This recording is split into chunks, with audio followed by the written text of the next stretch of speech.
Here is the number one belief that you can adopt to effortlessly attract your twin flame union, your divine union. When you truly sit with this belief, this thought, and you really feel into the energy somatically in your physical body, you're feeling that frequency. That is creating a new baseline for you to attract this divine relationship from. This is a thought, and as I say it, I really want you to notice the reaction that you have to it. The thought is this: even if I never changed, even if for the rest of my life I stayed exactly as I am, nothing about me changed, could I still love myself and see the value in who I am right now? Now, it's okay if you heard this and you felt resistance to it in any way. I don't think there's a single person on the planet who would completely love themselves perfectly. But the key here is just to notice the resistance that comes up. There might be one or many voices in your head that immediately jumped in and said, no way, like there's so many things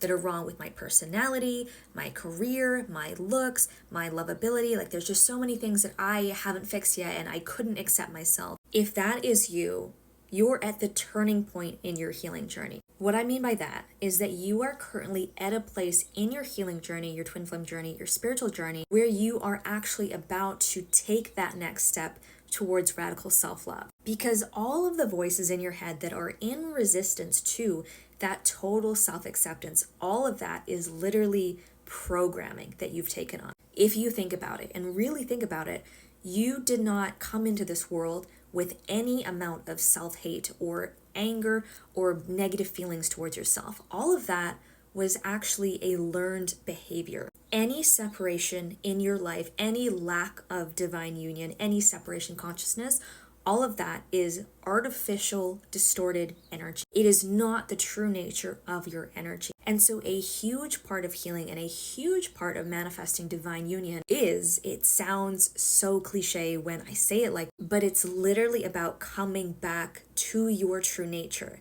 And I don't mean that in a fluffy spiritual way. I mean that like in a genuine way where you're feeling this emotional resonance in your physical body of how it felt to know that you were completely lovable and deserving, and to be in the space of lack of resistance, of constantly trying to change yourself. It's a very different physical feeling, and the physical feeling is always going to reflect the energetic vibration that you're in. The more that you can root this feeling into your body, to really say to yourself that you are completely lovable and acceptable as you are right now, even if nothing changed for the rest of your life. Whether or not you think that you'd be suitable for a relationship is a whole other argument, but like it's almost like in the eyes of Source, God, the universe, are you still completely lovable, completely worthy, even without changing anything? And when you can really anchor in that feeling is when you no longer feel held in separation or held out of union, because there is no longer that distorted belief within you that there is something wrong with you, because you know on a deep visceral level that there is nothing wrong with you. That is the energy to slowly soften towards on this twin flame journey, on this journey of divine union. It is literally your birthright. Love is your birthright. Let me know in the comments if this resonated, and of course, follow for more.